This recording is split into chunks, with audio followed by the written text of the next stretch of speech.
희미한 다가구 주택에서 불이 나자 시민들이 유독가스와 연기를 뚫고 이웃을 구했다. 화재를 목격하고는 직접 사다리를 이용해 2층 창문으로 올라가 사람들을 대피시켜 더 큰 피해를 막았는데 거센 화마 속에 갇힌 이웃들을 위해 위험을 무릅쓰고 구조에 나선 신봉철 씨를 사건 현장에서 만나본다. 네, 가슴 따뜻하고 훈훈한 사연 속의 주인공을 만나는 시간이죠. 함께 사는 세상, 이 거센 화마 속에서 이웃들을 구한 시민의 얘기를 하겠습니다. 오늘의 주인공이 누굽니까? 네, 김해 동부 이 소방서가 밝힌 사건입니다. 지난 9일 오후 5시가 훌쩍 넘어서 6시로 가는 시간대에 이게 외동에 있는 김해입니다. 김해 외동에 있는 한 다가구 주택에서 원인 모를 불이 났어요. 이 화재의 와중에 그 안에 다수 시민들이 있었습니다.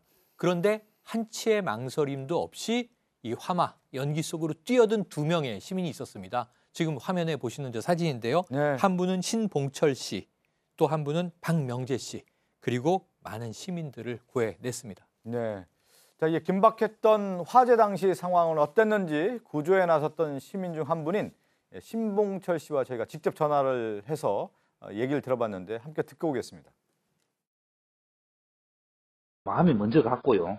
그래서 뭐 달려갔던 거죠. 가보니까 그 상황이었는데, 그 이웃 주민의 그 박명재 씨라는 분이 대처하는 모습을 보고, 와, 정말 대단하다. 들이받고요. 사실 그 나무 일이긴 하지만은, 당연히 그냥 달려가 보는 게 맞다라는 생각이 들더라고요. 그냥 일단 뛰어갔죠, 뭐. 저는 그렇게 생각합니다. 이 나를 먼저 생각하기보다는 어려움에 처해 있으면 먼저 도와주고, 그렇게 했으면 좋겠는데, 사람들이 강 건너 불구경하듯이 이렇게 바라볼 줄 알고 뭐 고속도로라든지 이런 데 사고가 나도 그렇고 이런 화재 사건 이런 게 보면 카메라 대고 사진 찍을 줄 알지 몸이 먼저 가는 그런 행동을 잘 안 하시더라고요. 이런 일이 있을 때는 주저 마시고 그중에서 누군가 나서서 또 나서거든요.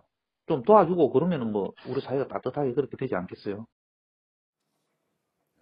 네, 뭐 신봉철 씨 얘기 들어보니까 당시 상황에서 이제 몸이 먼저 가야 된다 그런 그렇죠. 생각을 하게 됐고 또 하나 지금 얘기한 것처럼 박명재 씨가 그 앞에서 솔선수범해서 도와주는 걸 봤을 때 대단하다는 생각을 그렇죠. 했다라는 거네요. 박명재 씨가 네. 인근에 사는 분이고요. 이 신봉철 씨는 타일 시공사를 지금 운영 중인 사람인데 특히 두 사람이 폭발음을 봤습니다. 폭발음 보고 빵 터지니까 이제 폭발음 때문에 창문도 막 흔들거리고 이제 창문이 틀어지는 모습도 봤는데 뭐 변압기 같은 게 터졌는가 이렇게 생각을 하고 앞을 탁 보니까 검은 연기가 났다고 합니다. 검은 네. 연기가 나니까 그 검은 연기는 주택가였고 주택가에서 화재가 났다라고 판단했는데 문제는 이 본인이 통장을 여기서 한번 했답니다. 그래서 위치를 정확하게 알고 있었고 그래서 화재 현장으로 바로 달려갔고 옆에는 또 주위에 도와주는 시민들도 있었다고 또 얘기를 하고 있습니다. 지금 이제 화면에 저희가 그림으로 좀 설명을 드렸지만 2층에 이제 사다리를 타고 올라가잖아요. 이미 이제 박명재 씨가 구하고 있는 상황에서 그 불 속으로 뛰어든 거 아닙니까? 신봉철 씨가요. 맞아요. 그러니까 불길이 굉장히 심하게 뭐 지축이 흔들리는 줄 알았다라는 표현을 쓸 정도로 옆에 있는 식당의 유리창문이 열었다 닫혀질 정도의 굉장한 큰 폭발이 있었는가 보죠. 그러니까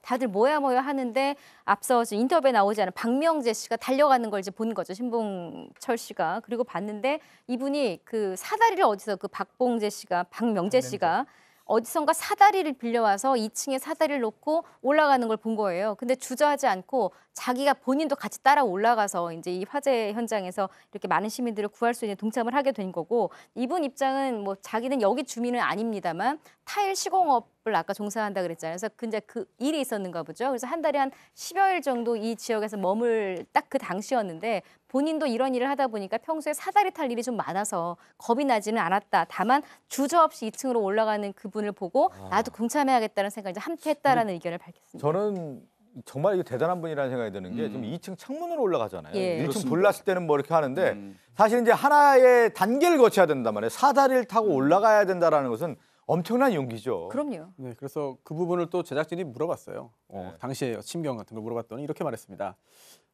우선은 사람 구출하는 게 먼저다. 우선 구출부터 해야 된다. 다른 걸 생각할 이유가 없었다라는 예. 말을 했고요. 그리고 또 내가 손해볼 것도 없지 않느냐라는 말을 했고 또 이 부분은 정말 저도 상당히 이렇게까지 이런 생각까지 했구나라는 걸 예, 다시 예. 느꼈는데 그 구조 과정에서 내가 좀 다치더라도 야. 내가 치료하면 된다. 아, 이런 이야기까지 남겼습니다. 그래요. 좀 신봉철 씨 얘기를 앞서 저희가 뭐 몸이 먼저 가야 된다 이렇게 얘기를 한 걸 앞에서 들었는데 당시 상황을 한번 좀 더 구체적으로 얘기를 좀 듣도록 하겠습니다. 신봉철 씨 얘기 듣고 올까요? 밖에서 짐을 좀 정리하고 있는데 지축이 흔들릴 정도로 폭발음이 났습니다. 앞집에서 하시는 말씀이 저기 검은 연기가 난다라고 얘기하더라고요. 그래서 뭐 그냥 달려갔죠. 가보니까 박명재 그분이 이웃집에 사다리를 자기 가져온 것 같더라고요. 그 사다리를 펼치고 막 이렇게 막 올라가시는 모습을 보고 혼자 놔두기는 뭐 해서 그건 뭐 바로 따로 올라가서 막 좋아하긴 했는데 사다리를 올라가서 보니까 한 분은 폭발에 맞아가지고 옷이 다 타버리지 않았나. 뭐 피부가 많이 손상된 상황이고 그분을 갖다가 박명재 그분이 이불로 탁 감싸서 그냥 119 차량으로 쫙 데리고 가더라고요. 또 이제 반대쪽 안쪽에 유독가스라든지 이런 쪽이 닫혀가지고 못 나오는 분이 안에 4분이 있더라고.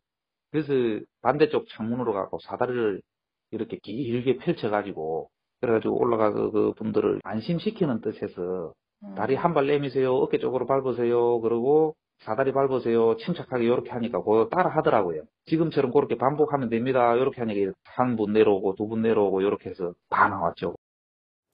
정말 큰일 날 뻔했네요. 저렇게 구하지 않았다고 하면 2층에 사람들이 꽤 많았단 말이에요. 네. 큰 피해가 될 뻔했어요. 그러니까 결국 지금 보니까 9명이네요. 이분들이 구조한 네. 사람이. 사다리 놓고 2분이 뛰어들어가서 그 안에서 뭐 저 옷도 다 불에 네. 탄 사람들 그 화상도 입었을 거예요. 그분들 6분을 뭐 이불도 올려가지고 감싸서 내려 보내고 그리고 한 3명 정도는 이 반대편 쪽에 있는데 계단 쪽에 불이 난 걸로 알고 나오지 못하고 있더라는 거죠. 네. 그래서 그분들한테 달려가서 상관없다 해가지고 계단 쪽으로 3사람을 또 데리고 내려오고 그러니까 9사람을 이분들이 구조를 한 겁니다. 예. 예. 근데 건물에 저렇게 지금 시커멓게 저희가 얘기했지만 정말 유독가스가 어마어마하다고 하더군요. 숨도 쉬기가 어렵다고 하는데 보기도 어렵고요. 그러니까 그 반대편에 4분이 있었어요. 그 김 교수님 말씀에 지금 1명을 더해서 전체 10명을 구했습니다. 먼저 6분을 구했고 반대편에 사람이 있다는 걸 확인하고 사다리를 길게 펼쳐서 가서 4분을 구해서 10명이 됐는데 전 제일 중요한 건 이거 같아요. 우리가 화재 참사를 종종 봅니다만 유독가스에 이 화상으로 돌아가시는 분들보다 유독가스 그렇죠. 때문에 질식되죠. 아예 입구를 찾지 못하고 자포자기해서 그 안에서 사망하는 분들이 많거든요. 그런데 누군가의 목소리가 들리는 겁니다. 이쪽으로 와라. 한 발을 내디더라. 또 다음 발을 내디더라. 이게 반복해서 하면 된다. 침착하게 움직이세요. 또 제 어깨를 밟으세요.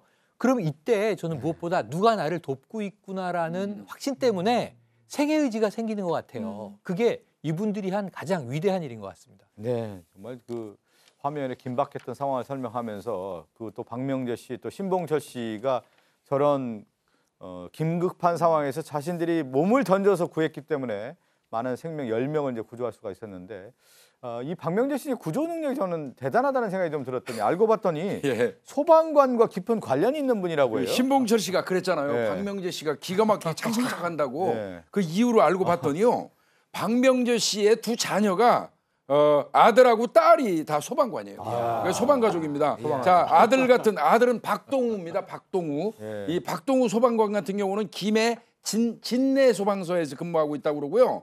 딸은 오른쪽에 계신 분이 이제 박명재 씨죠. 예. 딸은 그 이름이 박다라입니다. 박다라인데 천안 소방서에 근무하고 있다고 합니다. 그러니까 이 아버지 피를 닮아가지고 전부 소방관으로 진출한 것 같아요. 예. 예. 이렇게 보면 또 이분들이 얼마나 또 희생정신이 강했는지 과거에도 보니까 봉사활동이라든가 이런 구조활동들을 쭉 해왔던 분인 것으로 맞아요. 봉사정신이 남다른 거죠. 신봉철 씨 제가 소개 좀 해드리겠습니다. 김해 방범연합 회장이고요. 그리고 내외동 방범도 대장입니다. 예. 그리고 내외동 통장도 역임하고 있고 평소 남다른 봉사정신, 희생정신으로 지역사회 발전을 위해서 노력을 했던 그런 분입니다. 예. 또 이 신봉철 씨가 그런 당부의 말씀도 전했다고 하네요. 위험한 게 처한 사람을 봤을 때 적극적으로 돕자라는 말씀을 한 걸 보면 저희가 여러 사람들을 이제 소개를 하지만 이번 같은 경우는 사실은 2층까지 올라가서 온몸으로 던졌던 걸 보면은 먼저 달려가는 것이 가장 중요하다는 생각을 했다는 걸 보면 이런 어떤 투철한 어떤 희생정신이 있었기 때문에 남다른 어떤 구조를 할 수 있었다는 생각이 좀 듭니다. 오늘 이 사건을 끝으로 인사를 나누겠습니다. 네.